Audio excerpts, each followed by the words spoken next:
আসসালামু আলাইকুম, সবাই কেমন আছেন? আমি তো ভালো আছি আলহামদুলিল্লাহ। এখন আমি কিচেনে আসছি।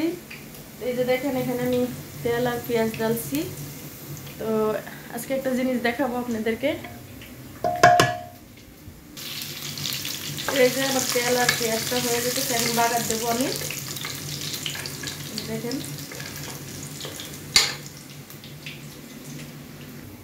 আর এই যে এখানে এসে মেন, আজকে আমি পায়া বানাইছি, ছাগলের খাসির পায়া। কিভাবে দেখাই, তো আজকে আমি খাসির পায়া বানাইছি, তো আপনাদেরকে দেখাবো। চলুন। তো এই যে দেখেন আমার খাসির পায়া, আমি এখন বাগার দিছি। তো অলরেডি হয়ে গেছে, আমি কুকারে পাকাইছি। এটা অনেক সুন্দর কালার আসছে। এই যে দেখেন, এই যে দেখেন,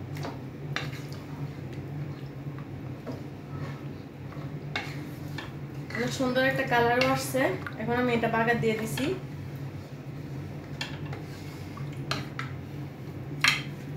তো আজকের ব্লগ ভিডিওটা শুরু করলাম খাসির পায়া দিয়ে। তো সবাই দেখতে থাকুন। অলরেডি আমি রান্না করে ফেলছি কুকারে দিয়ে। তো কুকারে দিলে তাড়াতাড়ি সিদ্ধ হয়ে যায়। এখন আমি এটা নামাই ফেলবো লাড়া দিয়ে।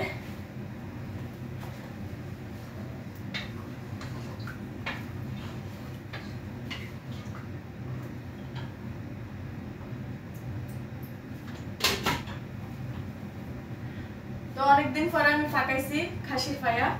তো সবাইকে দাওয়াত লইলো, সবাই আসবেন।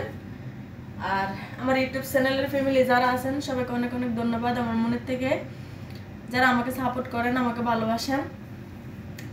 আমি তো এত সুন্দর করে ভিডিও বানাইতে পারি না, জাস্ট নর্মাল ভিডিও বানাই। তো আশা করি সবাই আমাকে ভালোবাসবেন, আমার পাশে থাকবেন। আমি আলিয়া আবুধাবি থেকে বলতেছি। আর রেগুলার ব্লগ ভিডিওটা দেখবেন আমার। আমি জাস্ট এখানে সুন্দর একটু নর্মালভাবে ভিডিও বানাই, কিছু এডিট মেডিট করি না। আমার হাতে এত সময় নাই, তার জন্য।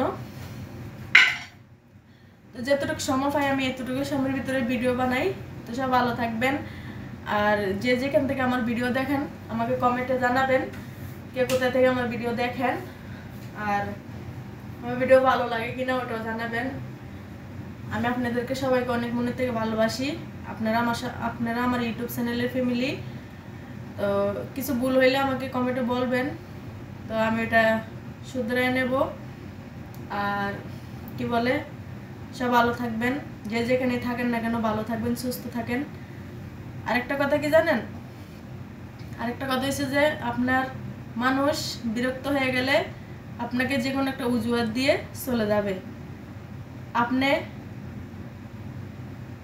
টেনশন করতে থাকবেন আপনার কি কি দোষ ছিল। আপনি টেনশন করতে করতে আপনার আপনি খুঁজেই পাবেন না যে আপনার কি ভুল ছিল। মানুষ এরকম। তাই কাউকে যদি বিশ্বাস করতে হয়, কাউকে যদি ভালোবাসতে হয়, মন দিয়ে ভালোবাসবেন, ভালো মানুষকে বিশ্বাস করবেন। কখনো কখনো কাউকে ভালোবাসার পরে কষ্ট দিবেন না। তাইলে কি জানেন, আপনার জীবন আপনি কখনো সুখী হতে পারবেন না।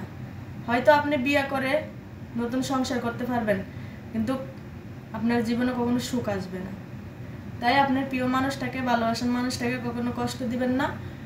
তাকে হাজার কষ্ট হইল, হাজার জর্গাজারি হইল, একসাথে রাখার চেষ্টা করবেন, দূরে সরাই দিবেন না। আমাদের প্রবাসী ভাইয়েরা অনেক মেয়েদেরকে স্বপ্ন দেখায় যে তোমাকে আমি ভালোবাসি, তোমাকে আমি এটা করি, তোমার জন্য এটা করতে পারবো, তোমার জন্য ওটা করতে পারবো। লাস্টে দেখা যায় কি জানেন, ওই মেয়েটা ওর কথায় বিশ্বাস করে ওর মায়ায় পড়ে লাস্টে ওই ছেলেটা ওর সাথে ধোঁকা দেয়। এটা ঠিক না। আপনি দেশে গিয়ে নতুন সংসার করেন, বিয়ে করেন, এই মেয়েটার কি দোষ ছিল? তাকে তো আপনিই ফাঁসাইছেন, তাই না? তাকে তো আপনি মিঠা কথা দিয়ে আপনার জালে ফাঁসাইছেন। এখন কি তাকে ভালো লাগে না? এখন আপনার নতুন সঙ্গী দরকার। তার কাছে আর তার কাছে কি ব্যবধান আছে বলেন? তাই কাউকে কষ্ট দিবেন না মনে। মানুষের বদদুয়া নিয়ে কখনো থাকবেন না। কারো বদদুয়া নিয়ে কখনো এই দুনিয়াতে থাকতে চাবেন না। কেন জানেন, মানুষের বদদুয়া এরকম একটা জিনিস, একবার যদি আল্লাহ কবুল করে তাহলে আপনি ধ্বংস হয়ে যাবেন। তাই কখনো কারো বদদুয়া নেওয়ার চেষ্টা করবেন না।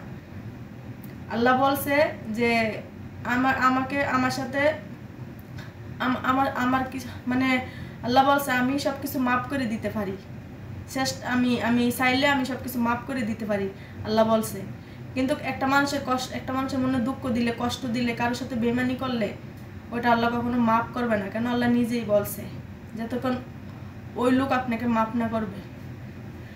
তাই কাউকে কষ্ট দিবেন না, কারোর সাথে বেমানি করবেন না, কারোর সাথে সিটিং ভাড়া করবেন না, সবার সাথে ভালো হয়ে থাকার চেষ্টা করবেন। আপনি যতটুকু পারেন এতটুকু চেষ্টা করবেন, বাকিটা হচ্ছে আল্লাহর হাতে।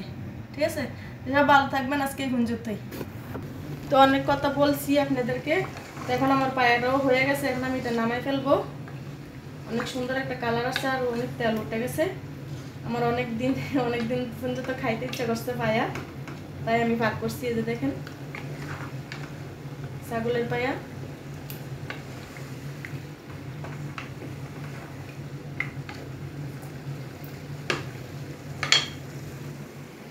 এই তো সব ভালো থাকবেন। আজকে এই পর্যন্তই। আল্লাহ হাফেজ।